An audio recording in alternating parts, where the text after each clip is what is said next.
Good evening, everybody. Today is Wednesday, November 19, 2025. And as you guys can see, it's right now past 10 p.m. Yeah, I know it's a bit late to read the Bible, but it's never late to read the Bible. I've been doing this challenge for over 2 or 3 months, and I'm gonna keep it going. And yeah, today we're going to be continuing with First Corinthians chapter 7, I believe. Yes, that's correct. So open up your Bibles. First Corinthians chapter 7.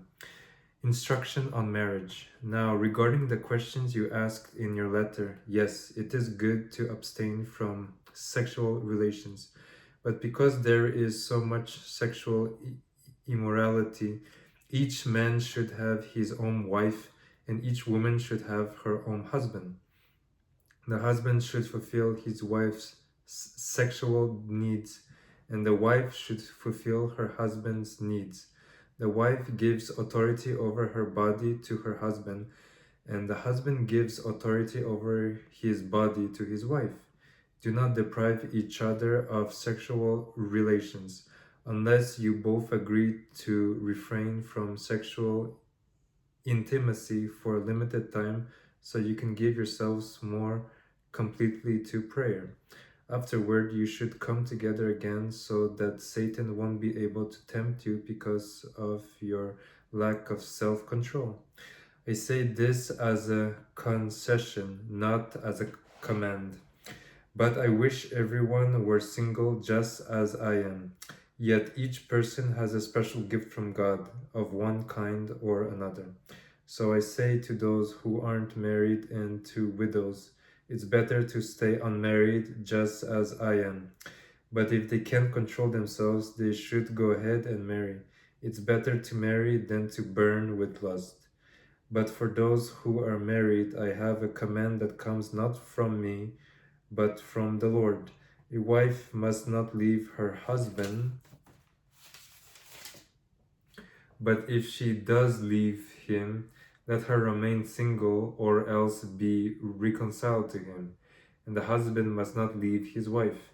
Now I will speak to the rest of you, though I do not have a direct command from the Lord.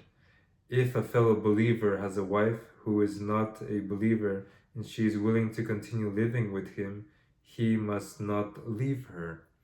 And if a believing woman has a husband who is not a believer and he is willing to continue living with her, she must not leave him.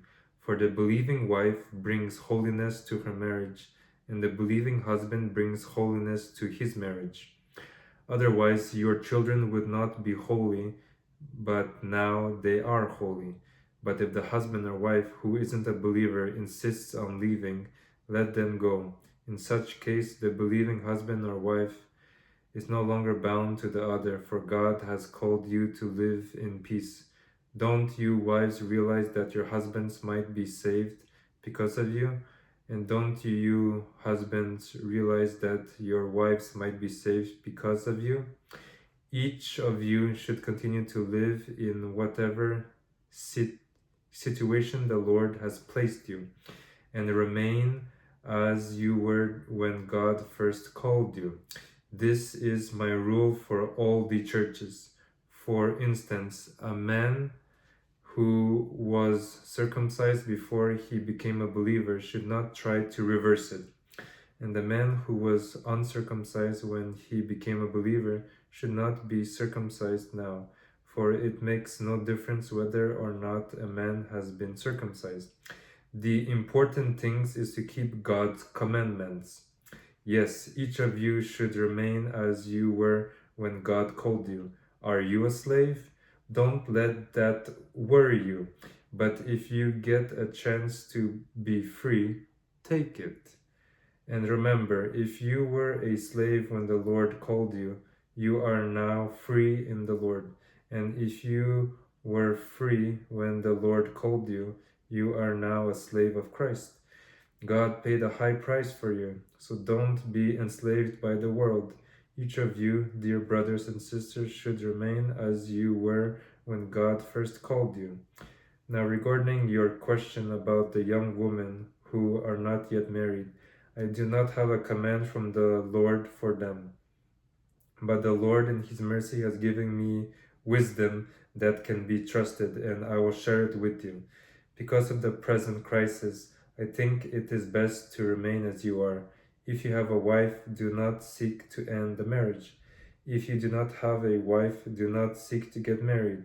But if you do get married, it is not a sin. And if a young woman gets married, it is not a sin. However, those who get married at this time will have troubles, and I am trying to spare you those problems. But let me say this, dear brothers and sisters, the time that remains is very short.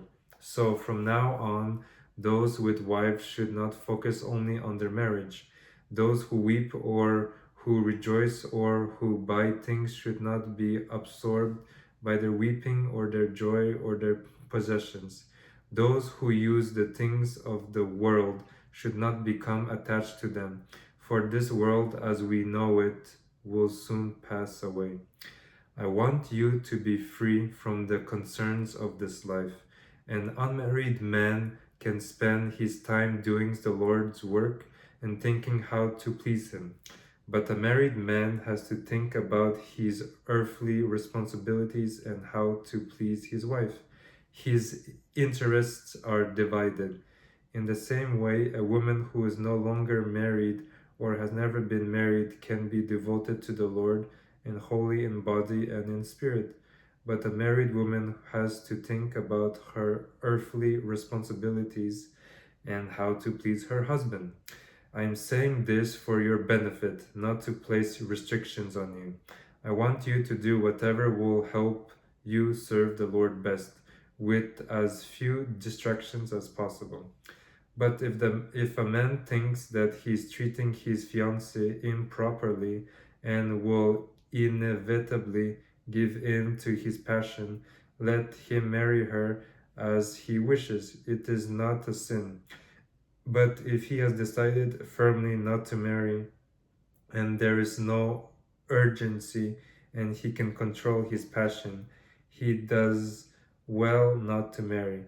So the person who marries his fiancée does well, and the person who doesn't marry does even better. A wife is bound to her husband as long as he lives. If her husband dies, she is free to marry anyone she wishes, but only if he loves the Lord. But in my opinion, it would be better for her to stay single, and I think I am giving you counsel from God's Spirit when I say this. Wow, okay.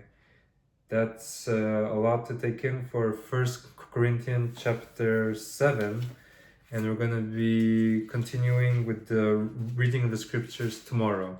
So I hope you guys have a great rest of your night, and yeah, see you guys tomorrow. Bye bye.